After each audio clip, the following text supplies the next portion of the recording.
Throughout the rest of this section, we're going to talk about a very important type called Completable Future. As you can see, this class implements the future interface. So every completable future is a future object.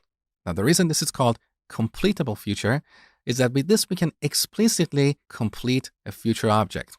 This is not something that we can do with the future interface.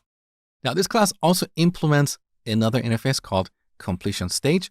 If you look at the documentation, it says that this interface represents a stage of a possibly asynchronous operation. What does this mean?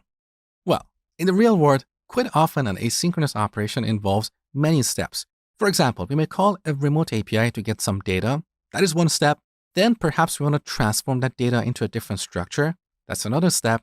And finally, we want to write that data into a database. That's another step. This interface represents a step or a stage of an asynchronous operation, and it gives us a bunch of methods for combining and composing these steps in a declarative way. Kind of like how we use the Streams API to build a complex query in a declarative way. Earlier, we used the map, filter, and reduce methods to build a complex query. Now, we can do the same thing with this completion stage interface. I'm going to show you how to do that later in this section. So, over the next few videos, we're going to talk about the Completable Future class. I'm going to show you how to use this class to build complex asynchronous operations. But first, let me show you how to create a Completable Future object.